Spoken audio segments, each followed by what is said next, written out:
Thank you for attending. My name is Ben Anderson. I'm a member of the group at Southampton. This session is on occupant-centric building controls. So if anybody is in the wrong place, you can disappear now, have a pause, a cup of tea. We're going to try and stick strictly to time. So we've got some talks which are 7 or 8 minutes, and then 8 minutes. And then we've got 4 much shorter ones at 3 minutes each. And we're going to be keeping you quite strictly to time on that so we can have discussions at the end. All the attendees and the panelists, if you have questions, please use the Q&A, the question and answer function to do that. And you can upvote other people's questions so that you can see ones that have already been asked, so we don't have to repeat them. I'll be reading out, if we have time, one between each of the early talks, and then we'll go to the rest of them at the end. And again, I will read out the ones that have been upvoted and address them to the speakers. And hopefully that will keep things fairly structured. So if we could kick off with the first 8-minute talk, which is implementation of occupancy-based predictive controls. And that's, I believe, Brodie, if you could possibly share your screen. Sure thing. Okay. Perfect. So it's the right, we can see the right one, right? The full, yep. Okay, excellent. So, hi everyone, thanks for being here. So I want to thank our organizers for really persevering through everything and getting this set up, and so I can come in here to talk to you despite the sort of situation that we find ourselves in. Anyways, I'm Brodie Hobson. I'm a student at Carleton University, studying under Professor Brodie. And today I'm going to be talking to you about some system-level occupancy-centric controls that were implemented at some air handling units on campus, and share with you the results and as well as some of the lessons learned from that process. So the building that we implemented these controls in, it's an academic office building here in Ottawa. It has a mix of offices, labs, and it has its fresh air provided to it by 2 air handling units that combined provide enough fresh indoor air, fresh outdoor air for about 1,000 occupants. So for those who aren't familiar with how air handlers work, the bold line on this graph just basically shows the outdoor air damper position as a function of the outdoor temperatures.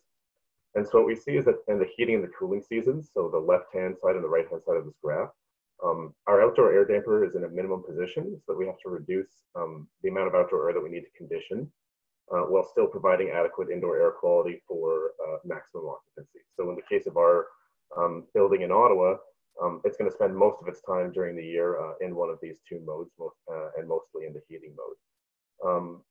So what the problem is at this minimum position, we're providing enough ventilation for 1,000 occupants in this building. This is a problem because this maximum occupancy of 1,000 occupants is determined very early in the design phase. It's usually highly conservative, and once the building's in operation, it's almost never verified or evaluated to determine if the actual occupancy of the building is meeting that design threshold. So what we want to do here is sort of characterize the occupancy in the building and see if we can bring this minimum position mode even further to still provide adequate indoor air to people while producing some energy savings. And when I say that we need to know the actual occupancy in the building, I should note that for system level equipment, measuring the actual occupancy in real time isn't sufficient for operating the equipment, because it might take several hours from when we move a damper for us to actually begin to meet our set points. So the goal for us then is to develop some kind of way to predict occupancy at least 1 day in advance in order for us to modulate those dampers accordingly.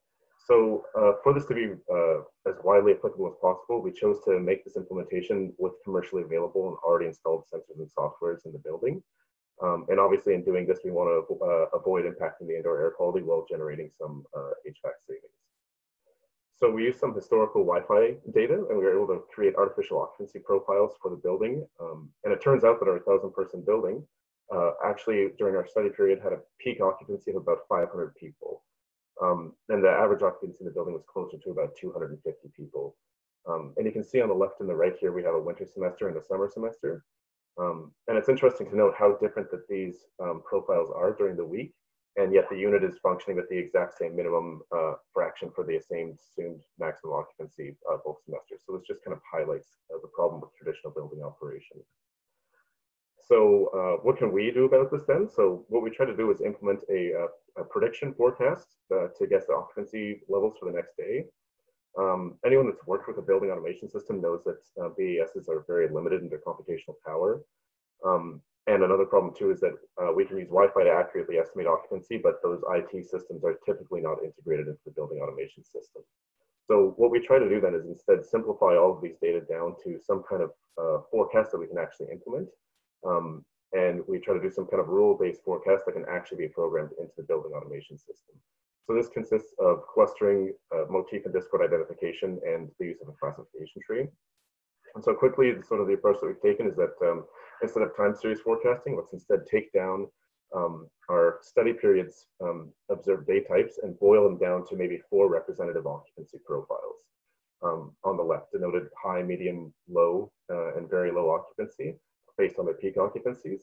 And what we can do is we can develop new profiles for the outdoor air dampers. So as opposed to having one set minimum position, we can have an even lower minimum position that follows this, these different profiles on the right here throughout the day, depending on if the day is going to be high or low occupancy.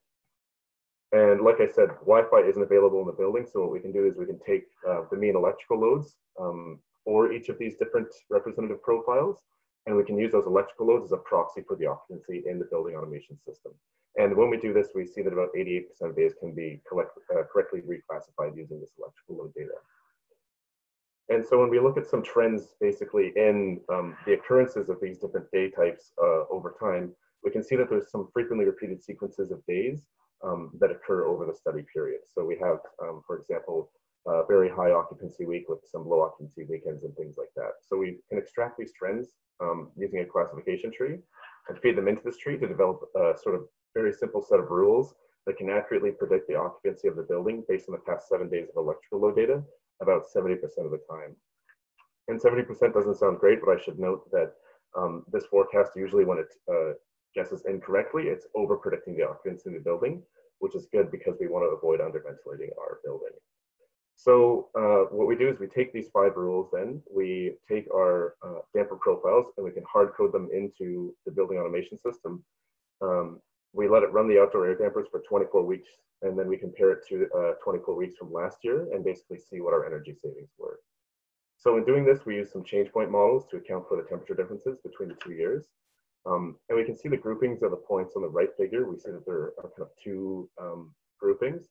So the lower line is for when the building is using that low and very low damper profile, whereas the higher line is when we're using the high damper profile that we've developed versus the previous year where we just have that one line.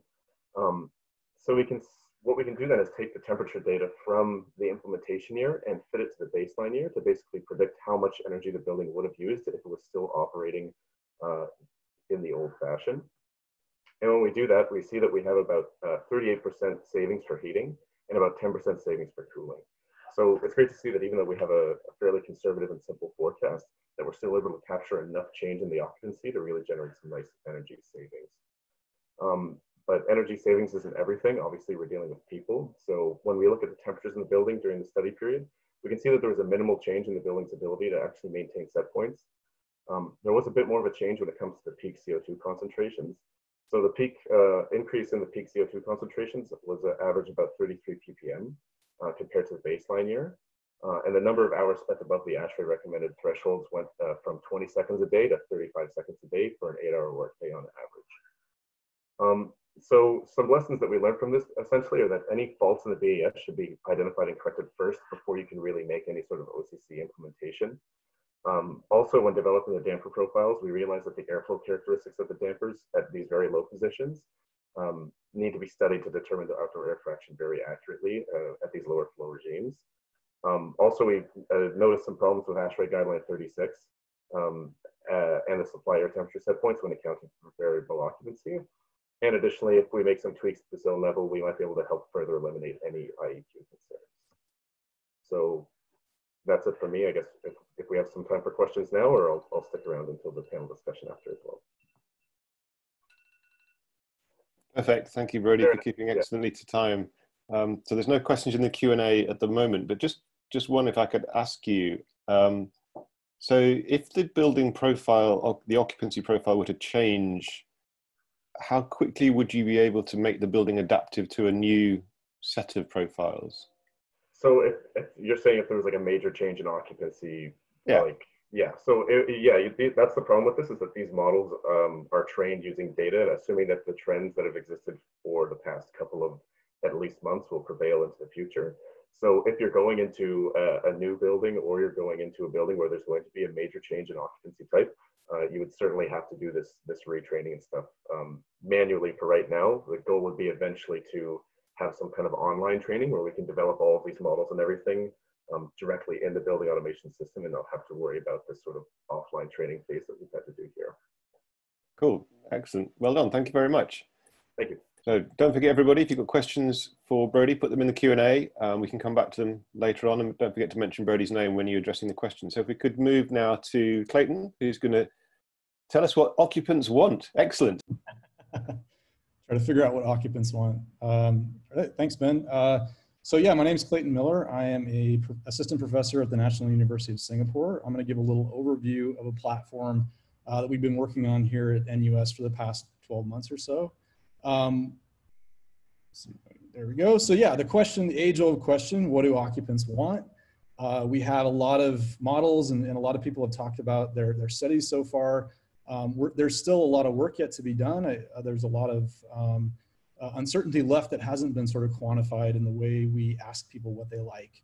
And so, you know, what do occupants want? How do we understand the preferences, what influences people's preferences in the built environment? Probably the most common, which we're talking about a lot here, is thermal comfort. But there's also visual comfort, noise-based oral comfort, in addition to thermal comfort. And if you look through the literature, which one of the group members in my team actually did decide to go through and try to create a visual abstract, as he calls it, of all the different things that you can find in the literature that really influence people's perception of thermal, visual, and oral comfort. And it ends up being dozens of things. I mean, I'm not going to go through this whole graphic, but you can see it's a lot of stuff that influences how people feel. So do we need to measure all these things? That's really, I think, the question that we kind of asked ourselves in the beginning stages. Do we need to measure all these things? How can we measure these things? Or how can we train models by collecting data from the best sensor of all, which are human beings? We as humans have, you know, the ability to sense and feel all these things. That's why we're trying to understand what people's comfort is. So taking a page from a lot of the big, you know, companies that collect data out there in social media and retail and things like that, essentially what these companies are doing is collecting preference data. They're trying to collect data based on what you prefer to buy or to click on or things like that. And they do this by creating these platforms that allow people to easily give very instantaneous, very simple feedback through a like button or star rating or things like that. And they're really harvesting these preferences, these feedback, in what's called an intensively longitudinal way. So they're collecting lots and lots of data from the same person over and over again. So one of the things we set out to do is to try to figure out how could we create this like button for spaces? How can we create a methodology or a platform that allows people to indicate preference in the field, in spaces in the real world, and use that data? So today I'm just introducing the platform of Cozie. You can see kind of a diagram here. It's a smartwatch app, which you can install on Fitbit smartwatches. And we collect data from people through questions on their watch, and we try to merge that data with different types of measured data from the built environment. And it's open source and free to use, which I'll talk a little bit more about in a second. Cozie is built on a research methodology that's been pioneered in psychology and medicine and marketing called EMAs, or ecological momentary assessments. So it's really similar to the surveys that we already do for preference in the built environment, but it's in the field. It's ecological, momentary, meaning that you're taking the subjective feedback when the person's feeling it. You're taking it on a continuous basis, so you have longitudinal data, and it's self-reported over time.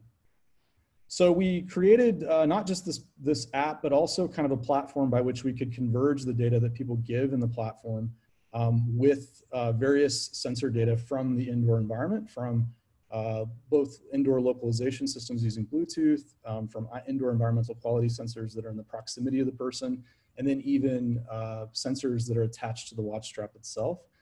So this is kind of this convergence of subjective, physiological, environmental, and spatial data that we think is necessary to try to characterize how people feel in the field.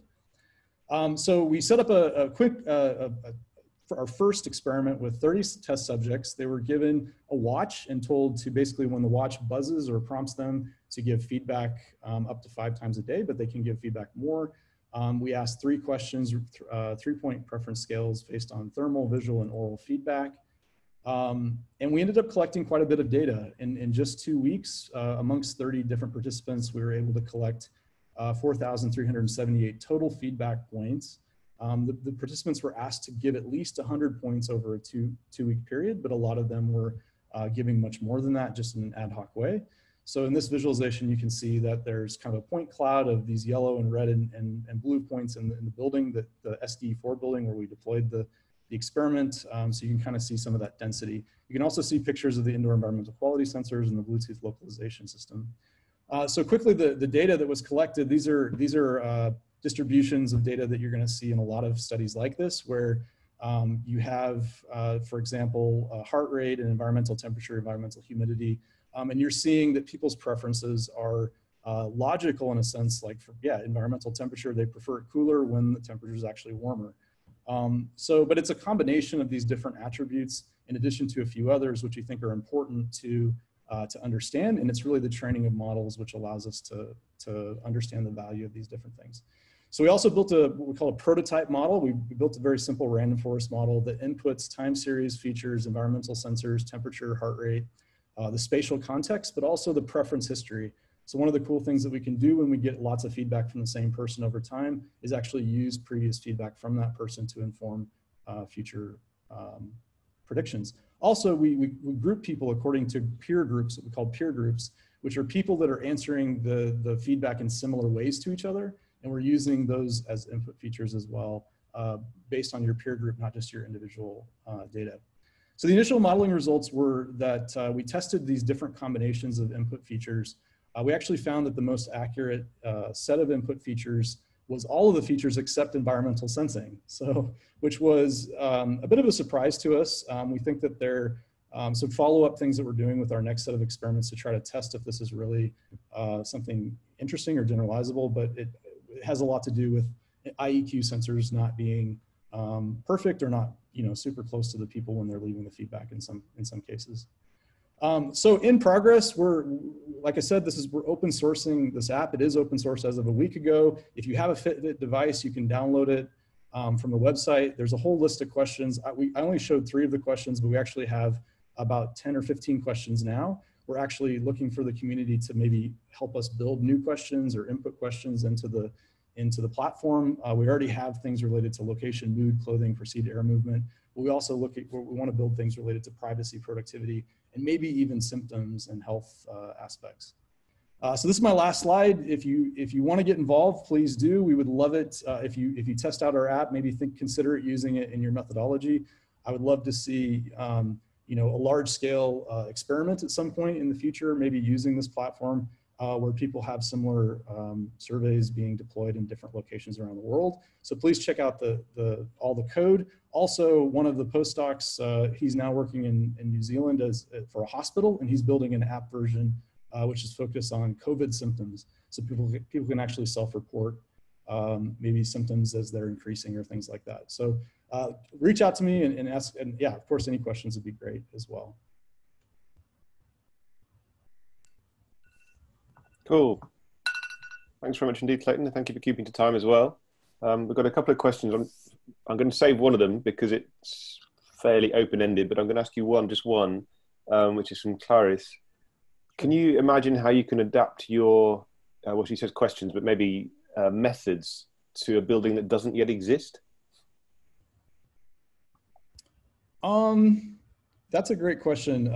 I think, if you have a certain data set being collected with this type of methodology, we're able to kind of place exactly where the person is when they leave feedback. And so we also have access to the BIM models that are, from the spaces that we're testing this in. So we're looking at also ways that we could potentially do some of the things similar to what Sarah from the last set of presentations was looking at, was non-IEQ parameters and their influence on comfort. So if somebody leaves feedback on their watch, if they're next to a wall or a window or something, we can actually record that relationship. And so the models could actually, I mean, there could be, if enough data is collected, there could be ways to use that in future buildings, or to sort of see, you know, does the proximity to certain things actually influence comfort as well. So you could infer or impute in some way from the data you collect. Yeah, potentially. Great. Okay, cool. Thanks very much indeed. And we'll move on next to Philip, I think, who's going to talk to us about a human-centered approach to residential buildings. If we could have Philip Agee, please. Thank you. Great. Thanks so much for having me. My name is Philip Agee. I'm assistant professor in the Virginia Center for Housing Research at Virginia Tech. And I'd just like to thank the organizers who have done a beautiful job on not only maintaining this presentation virtually, but also just concise communications. I know everybody's inbox is flooded with emails from students and sponsors, so just great job. So actually that question kind of sets up how do we design from Clayton's presentation, and maybe how do we design from the user, thinking about that data that we might have. So maybe my presentation might align there. So why human-centered residential buildings?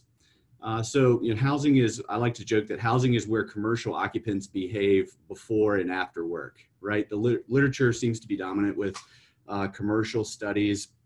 And we're, you know, there are nice benefits of working in housing, particularly everything I'm talking about today is related to multifamily, where we have nice kind of human technology interactions where, you know, in a typical development, we'll have the same thermostat interface across the entire development, right? We'll have the same appliance interface. So we have nice opportunity to experiment on large, you know, on developmental scales, as opposed to residential buildings that might have more heterogeneous type interactions with human technology interactions.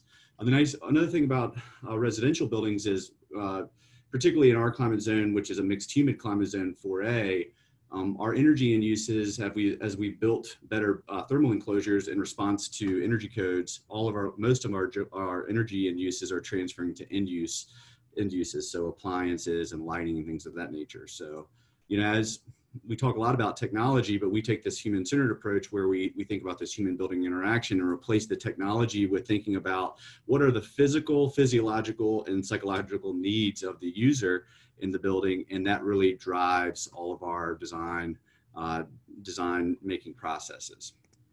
All right, so just a little bit of overview about what and where we've been studying. We have a sample of approximately 20 high-performance multifamily developments in Virginia and the U.S. As I mentioned, it's Climate Zone 4.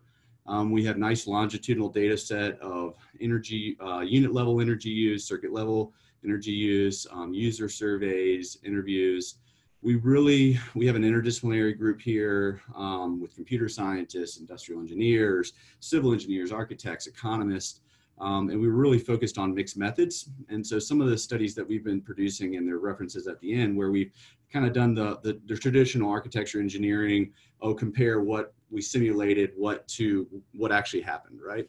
And then we looked at interaction effects between, you know, collected from behavioral surveys and technologies and longitudinal energy use.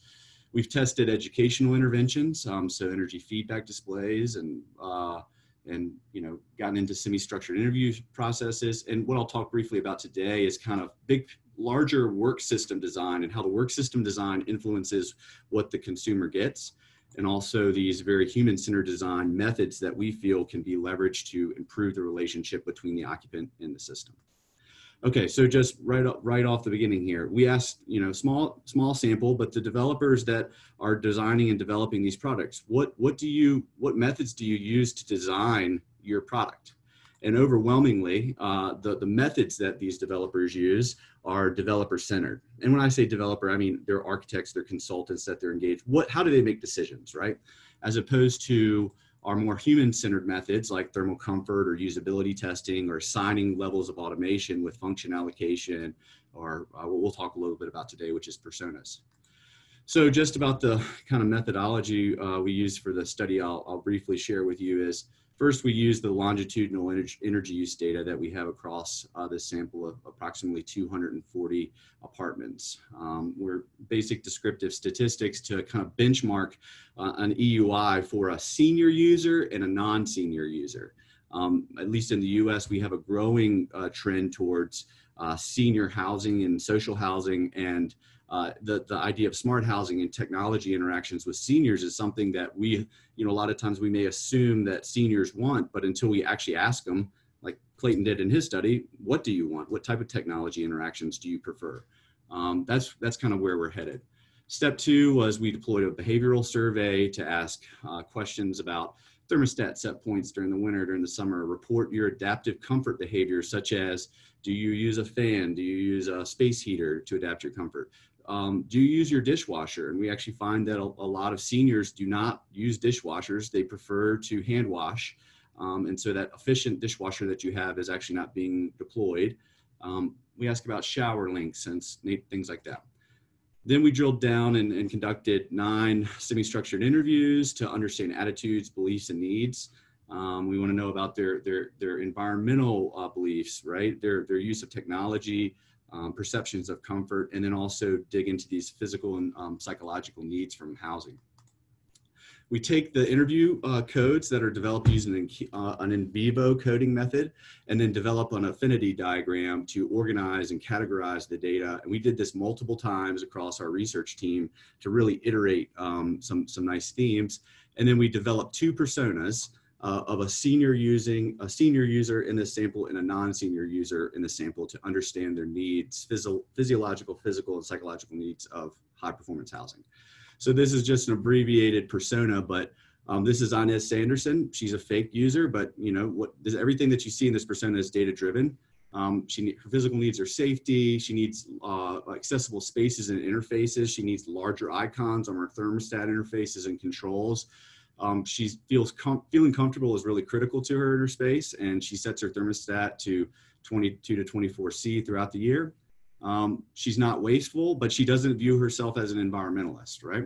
And so I'll let you all kind of read, but for the sake of time and brevity, just, we really think that these data-driven personas, to the question earlier in Clayton's presentation, can be used by designers to anchor the design in the user needs and not their needs, or first cost, or chasing an energy target.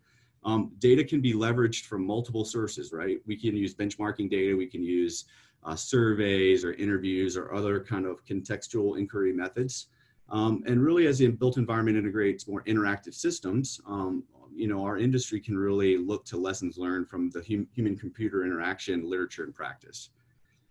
And with that, I'll just share a couple kind of future directions. We're also looking at some we have 5 years of very high resolution energy use data on senior zero energy duplexes that we're really interested in, not only comparative studies of kind of simulation and measured results, but also, and we're very much looking at it from a practice base, but we're also very interested in these interactions, these micro technology interactions, right?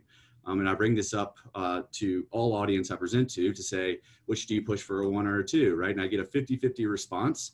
And I'll wrap up by saying, previously a single push toilet had 1 button on it. And by this energy or this conservation method, we've now doubled the cognitive load on the user, right? So these are the types of interactions that we are trying to understand, and the different methods we're trying to test to use that. And wrapping up, these are some of the references from the studies we put, but thanks so much for your time, and we'd be happy to chat with anybody about collaboration. Great, thanks very much indeed, Philip. Thank you for keeping to time as well. At the moment, I can't see a question for you on the list, but I just did want to pick up on what you were saying about the human-computer interaction literature, which I think it's brilliant that you're looking to that, because way long time ago, that was something I was involved in.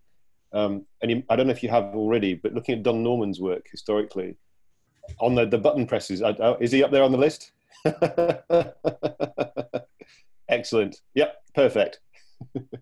Well done. Thank you very much. We'll move on to the next one. Okay, so we're going to switch now. Thank you, Philip. We're going to switch to the shorter presentations. So these will be a sequence of 3-minute brief research presentations. And the first one we have is from Ghadeer Derbas on the optimization of solar shading control strategies. Excellent. Go ahead. Okay. Hello, everyone. My name is Ghadeer Derbas, and I am a PhD student, and my talk will be about the optimization of solar shading control strategies in terms of user behavior, visual and thermal comfort in office buildings. A previous study found that there is a conflict between the expectations from design phase and simulation of solar shading control strategies and what occupants accepted and preferred. And this conflict leads that occupants frequently override or disable these systems. The current study hypothesis was that occupants might behave different due to different performance of commercial solar shading control devices and sensors, and of different preferences and attitudes of users themselves. The current study was an experimental field study. It was conducted in a full-scale test laboratory in Wuppertal University in Germany. 31 participants took part with the experiment. The monitored variables included shading deployment, indoor and outdoor environmental parameters. It was also a web-based questionnaire after each session during the experiment. The current experiment had 4 sessions. The first one was fully automated without the user interface. The second and third one was conventional algorithm based on brightness threshold to activate the shading with the possibility to override the system. The last session was a proposed algorithm based on 3 criteria, solar radiation, indoor temperature, and vertical elements.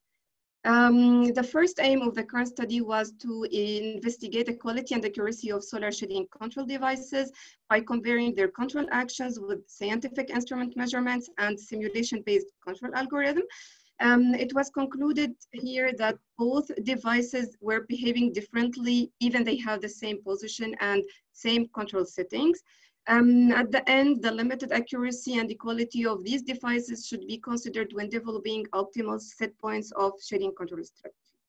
The second aim was to evaluate the performance of the 4 solar shading control strategies in terms of user interventions, thermal and visual comfort. First, mean shade occlusion and the frequency of shade adjustment metrics were used to assess the user shade interactions. It was concluded that there was a slight differences in mean shade occlusion between the conventional and proposed algorithm, while less overall actions was observed in the optimized and the proposed algorithm. Second, PMV and standard effective temperature, thermal comfort metrics were used to assess thermal comfort. It was concluded that there was no statistically significant difference between the proposed and the conventional algorithm in thermal comfort sensation. The last metric was daylight work plane elements, and the simplified daylight glare probability metrics were used to assess visual comfort. Similar results were observed. Finally, these non-significant differences between the conventional and the proposed shading strategies might be explained to the limited accuracy and quality of these commercial devices. The experiment will be conducted once more this summer, so if there is any question or feedback, this will be very helpful for the research. Thank you.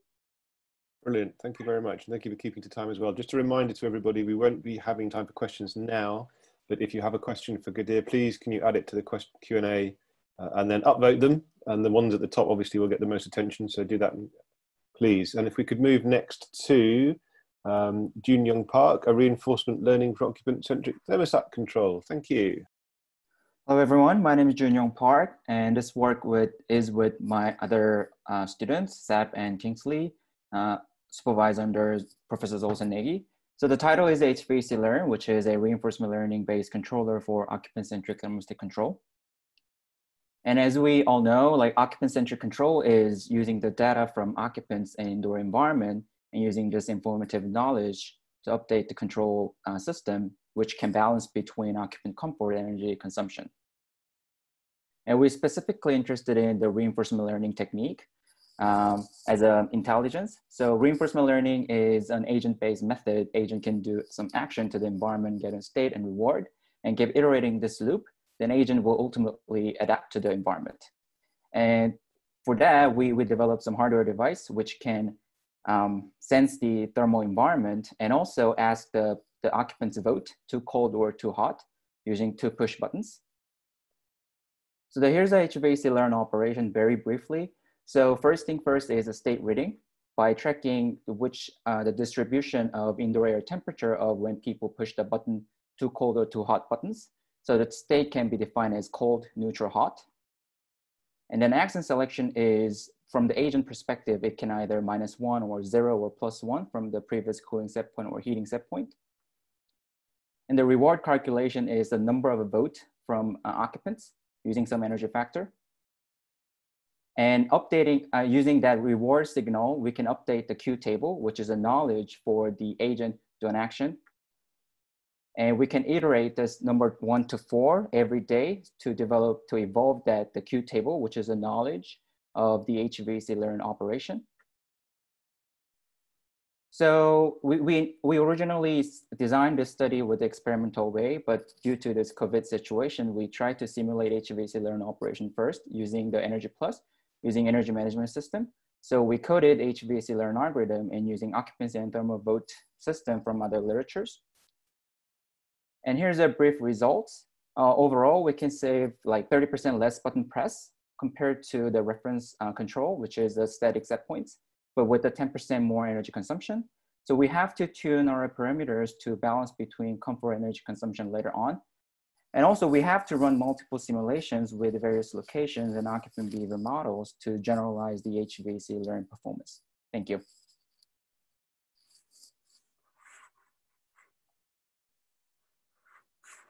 Excellent, thank you very much. And thank you for keeping to time so well as well. Again, if there's any questions for Junyoung, please add them to the Q&A and we'll get to them hopefully in a few minutes' time. Thank you very much again. So now if we could move to Shen from UCL in London, monitoring occupant window opening behavior in buildings and relevant influential parameters, please. Hello everyone, can you see my PPT? Yeah, we can see that, thank you. Okay, hello everyone. So I'm Shen, lecturer in building service engineering at UCL. So we have heard a lot of good presentations about very useful results from research, actual research. So my presentation is a little bit different from them. So the title is Monitoring Occupant Window Opening Behavior in Buildings and Relevant Influential Factors, a Critical Review. So from the methodology side. So the basic methodology of this research is based on a thorough review on studies in terms of occupant window opening behavior.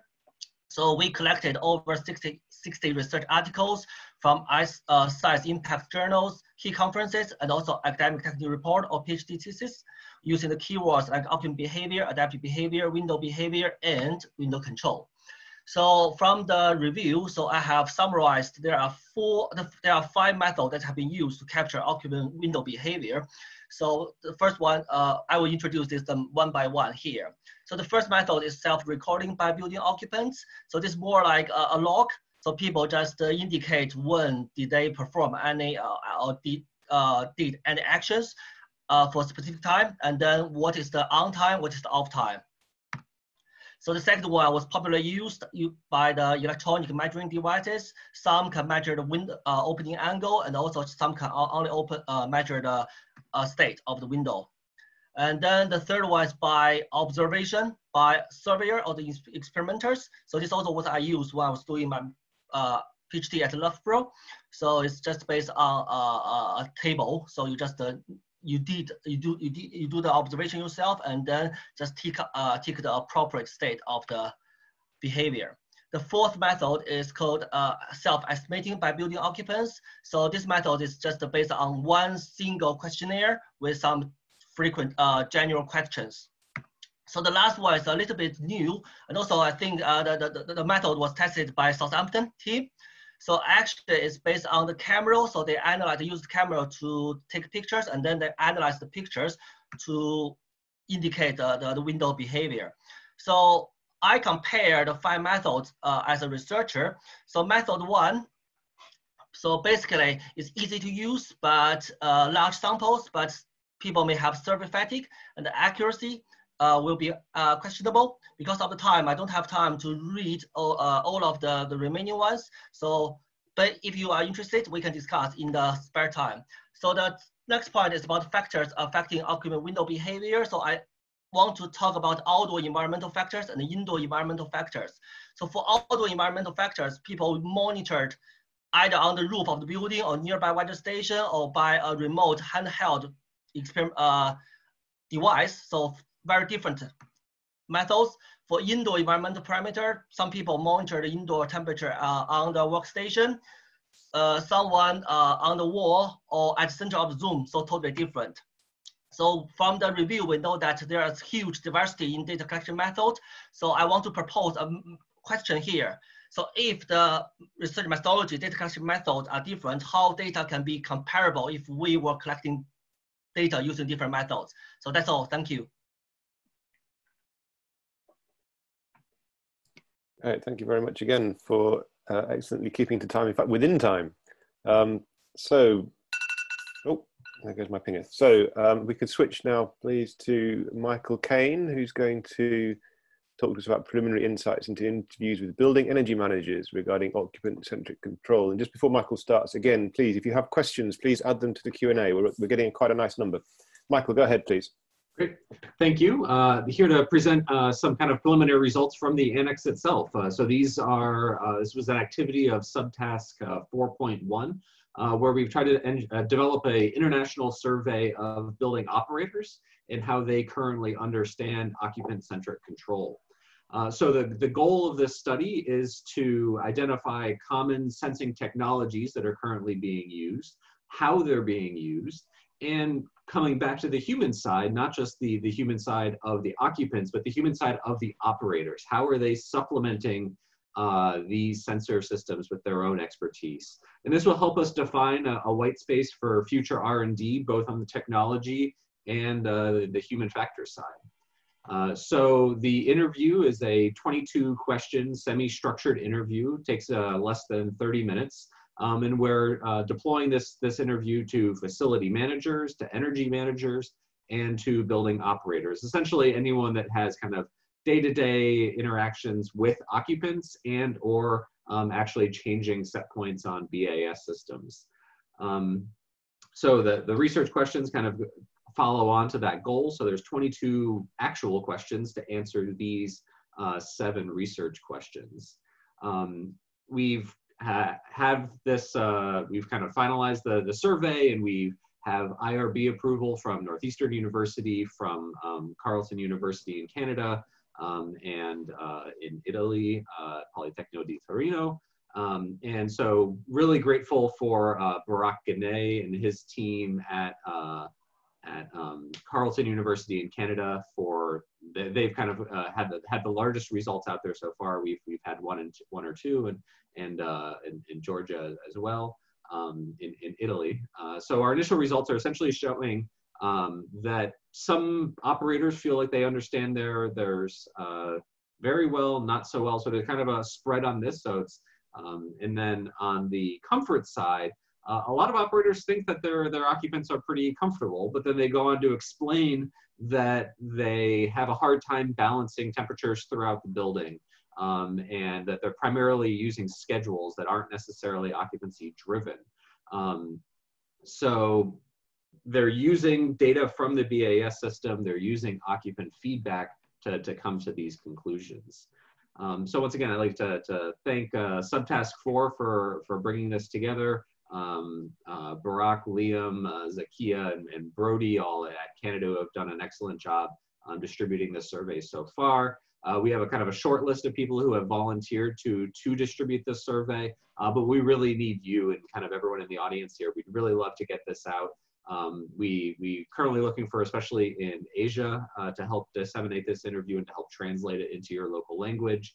And if there's people out there that have expertise in kind of analyzing interview transcripts and qualitative analysis, we'd love to hear from you as well. So we'll save questions for the end. I'll just leave my email right here if you want to reach out to me to help disseminate this interview. So thank you.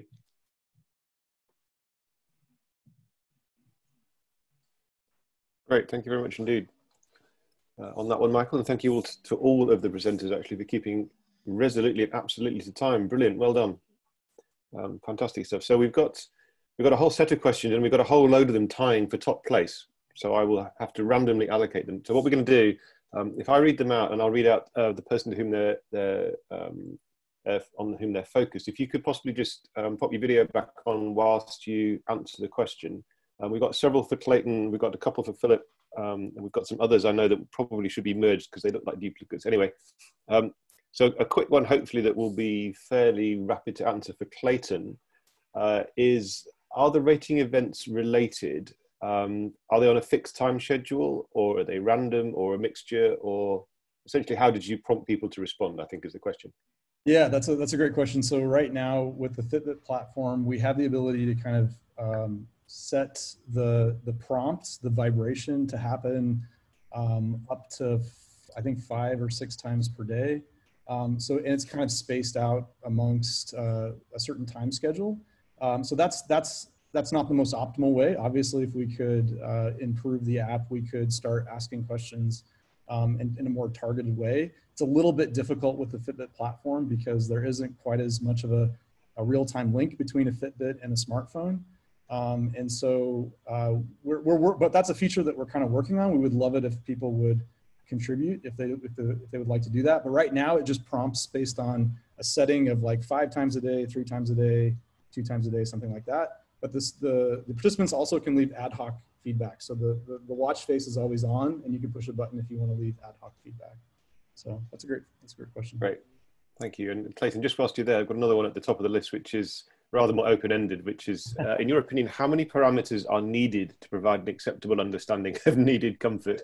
Should we collect data for or for other purposes' sake as well? That's a great question. I'm a little scared of that question this time. I think of an answer for that. I mean, that's a great question. In a lab setting, you're trying very, very hard to reduce the number of data that could influence the thing that you're trying to test. In the field, we can't control the environments at all, pretty much. And we're not really telling the participants, we're not giving them any guidelines. We're saying kind of live your life and go to the places you usually go. And we're sort of tracking you. Here's the consent form that lets us track you. And so we're trying to collect as much data as we possibly can because the types of models that we're training, there's a whole process in the machine learning process where we're finding the signals in some of these data sources that we basically just added to the methodology to say, okay, let's just add that data source to the methodology, see if there's a signal in there that's actually helping to predict what people's preferences are. So this is a little bit different than, like I said, in a lab setting. So we as researchers can do that. If you were to try to deploy the solution in practice, obviously you couldn't just deploy sensors for the sake of having sensors. So we're trying to use the models to determine what are the most valuable data feeds and what is kind of generalizable. If you repeat this methodology 20 times in 20 different places, are those the same signals from place to place?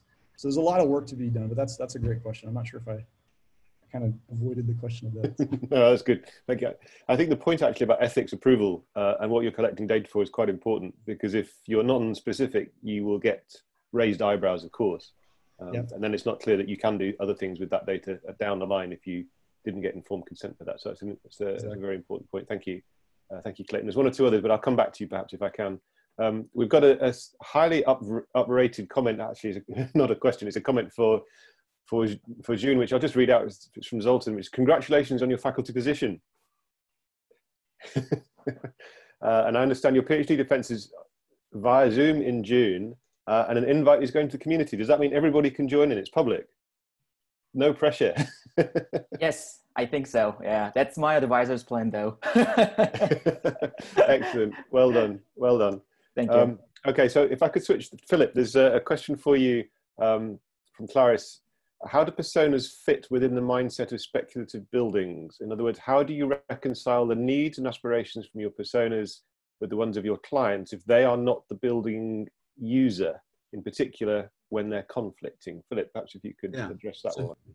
So that's a great question. And just thinking about it for a few minutes now, speculative building is really a development process, whereas I think personas are fundamentally a design tool or methodology.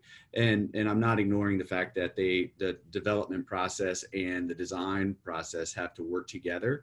But generally right now, what we see is we're making most of our design decisions based off based off first cost or chasing an energy target, in our particular study, we're working in affordable or social housing. So we have data about the users, and we really split that persona between a senior and non-senior user based off of the type of housing development was planned.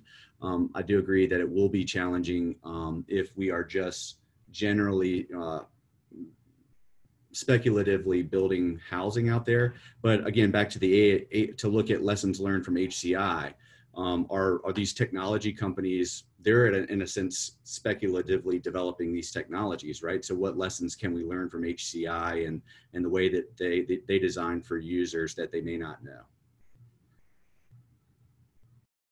Okay, thank you, Philip. There's one more, if I could just keep you. If I could ask a quick follow-up. Sorry, yes, go ahead, Michael. For Philip.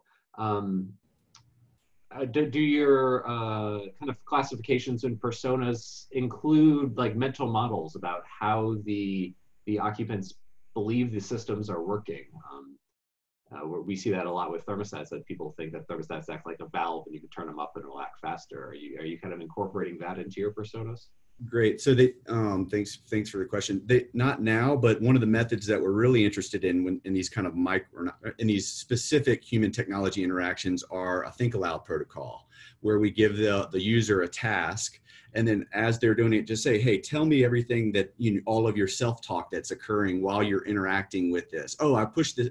I really would have expected to see this icon here, this button.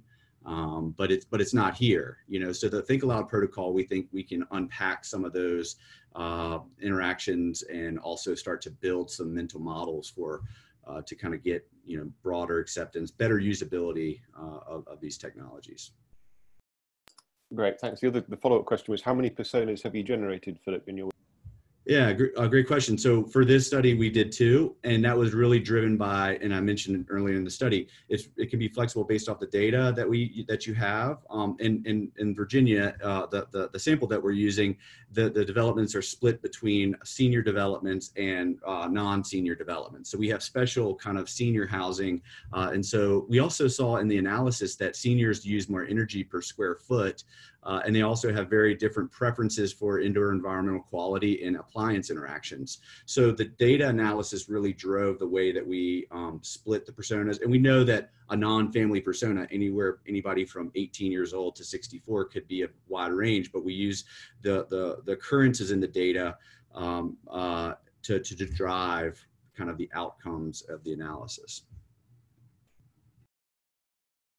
Great, thanks again for that. So I've got a question, we've got one bubbling up here for June. In the experiment setting, does every occupant get one hardware device, or would there be one device per thermal zone or room? And how could conflicting votes be addressed? Yeah, so first of all, we deployed the system like back in February and still collecting data without people's vote. And like because of shut off in our campus. Anyway, the answer to that is our target is more like the closed office, the individual office unit. So we use like 10 offices as a control experimental group. So they have a device, but nothing happened. And another 10 is experimental group. And they all 20 are like a closed office unit. And we installed 2 other devices for open plan office. So, but that is more like a complementary study to see how the confliction about the voting going on. But the easy answer here is our main target is more for individual closed office unit. That's great, thank you very much. So we've got a couple here for Clayton, and I know you've been waiting for the top one on the list, haven't you? I'm going to ask you the second one first because it might be quicker. Estimate of the willingness of people to provide ratings. Yeah, so the test participants that we have had so far were paid like experimental test participants that we recruited and things like that. So we haven't gone about testing the ability, of in practice, maybe how this would work, but we have talked to a few design firms and a few companies that are thinking about using this methodology. And the thing that keeps bubbling up is like how, if you give people, when a building is first opened, you give everyone a watch that they wear for a month or 2 weeks or something. And over that time period, you're able to characterize the spaces, but also characterize kind of what we call the comfort personalities of the people. And that could be something that could be repeated, at certain intervals or something. And then each of the people who participate maybe get a rebate or a gift card or something. So I mean, we have found that it is very easy for people to use the watch, that it is what we consider to be non-intrusive. We had very high compliance rates. We didn't have pretty much anybody who dropped out, but we did have to sort of like put checks in there to make sure people weren't just sitting there leaving feedback every 2 minutes, you know, and we had to figure out ways to filter out disingenuous data and stuff like that. So it's still a work in progress. We'd happy if other people would start to look at using this and we could share ideas. Great, thank you. And then the one at the top. Do you have long-term goals for updating comfort models?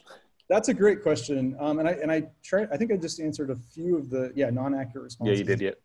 But for Sarah's question, so one of the big things that came out of this that we think is interesting is that when people can leave feedback in a longitudinally intensive way, so if you can get hundreds of feedback points from a single person, you can start to characterize their what we call their personality in a sense. Like, do they consistently really fit nicely into your traditional PMV model framework? That, does temperature humidity really work well for one person, but another person's a little less easy to predict in that sense? So in the paper, we have a preprint, which I can send to anyone. It kind of goes through that, and we think it's clustering people according to their preferences using longitudinally intensive data is something that we're targeting. And Matthias Quintana, one of my PhD students, is working heavily on that now. So if you have questions, I can always refer to him. Brilliant, thank you very much. Okay, Ghadeer, we have a question for you. How did you define the thresholds, especially for visual comfort, since there's no generalized recommendations in the literature for each metric, such as vertical eye luminance in your proposed shading control? Yeah, really, it was a study for Karslin in 2016, and he was doing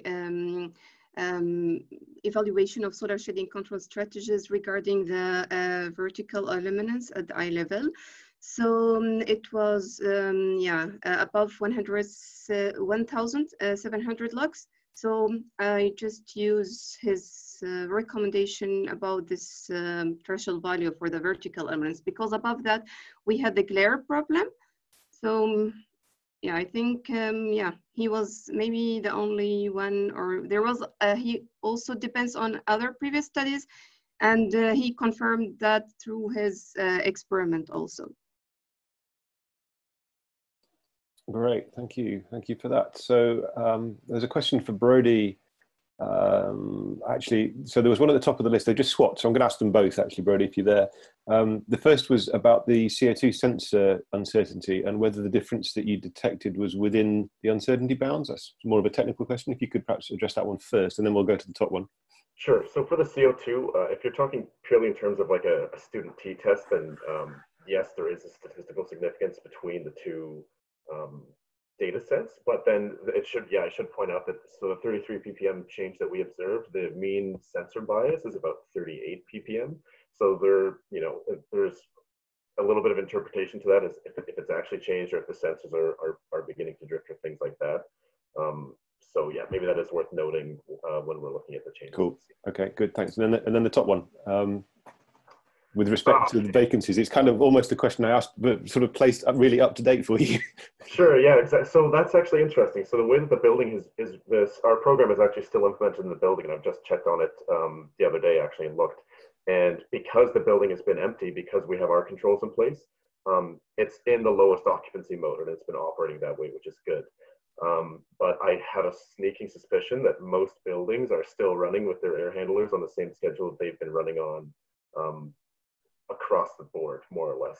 So there definitely is plans. We have a data set in Ottawa that is very robust, that has a lot of sensors that we definitely, I think, as I transition out of my master's into my PhD, the first order of business for us will be to look at that data and see if buildings have made any adaptations, what buildings haven't, and what the energy implications are of that. Great. Okay, thank you. Cool. Just take that one off. So, so we're sort of getting towards the end of the session and the questions. So another one for Clayton, which is about, I think, partly also related to the question that was asked to Brodie about the accuracy of measurements with wearable devices, and whether there's any drawbacks to that that can be easily overcome? Yeah, that's a great question. Sensor accuracy, once again, that's another big challenge in field studies. We have hundreds of IEQ sensors, fixed sensors deployed. We had a bunch of wrist-mounted temperature sensors. The heart rate sensor of Fitbits seems to be okay, more or less. There's a few things in the literature that show that maybe sometimes it's not so good. But we taking all those things into consideration in a field study is really part of the process. And that's something that, you know, when you have field studies and you're trying to make generalizations, it's really, sometimes it's the amount of data. If you have enough data from enough people spread across enough locations, the volume of data allows inferences to be made despite noise. And this is really this is what, you know, Google and Amazon and all these companies have kind of figured out over the last few decades. You really, when you don't have the ability to control things quite as well as in a lab, you just basically need a lot more data in a sense. At least that's our hypothesis that we're working on. So it's hard to get things perfect in the field. It really is. So we're just trying to figure out ways to address that. Cool, thank you. Further work, of course, as always. So a question for June. What sort of occupant behavior types are you using to help generalize the agent's performance? Yeah, so we use the previous literature from Mohamed Ouf and Ghadeer, and it's a logistical curve, and you change the numbers on that curve. So you can select either a very picky person about their thermal environment or a very generous person about their push button change or thermostat change. So that's the kind of, so change the numbers of logistical curve, then we're trying to generalize the performance of OCC. Great, thank you. And I think probably the last question for this session is to Ghadeer. Adjusting the shading has an immediate effect on light, but an effect on temperature that is at least partly delayed. Is that driving your findings? Yes, exactly. This is what I get from the results. So there was like slight differences in between the fourth session.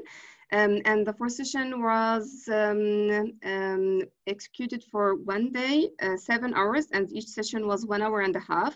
So during transferring from one session to another, there was like very slight differences in the operating temperature during the day. So yeah, this is what's approved in the results. Great, thank you for answering that one. And thank you everybody for your contributions to the session. Well done all the speakers and also everybody who contributed through the questions and kept to time. The next session will be starting sometime after 14:35, which is when this one officially formally ends. If I could ask the chair and presenters who may be in this session now to join the next session as soon as you can, so you can get set up and ready to go by 10 to 3 UK time at least. So thanks again everybody for your questions and for answering them as well. I believe all the questions will be saved and hopefully shared. So those that weren't asked of individuals can be very useful feedback to you. And I hope that the discussions continue on. Thank you very much again. Thanks, Ben. Thank you. Thank you. Thanks. Thank you.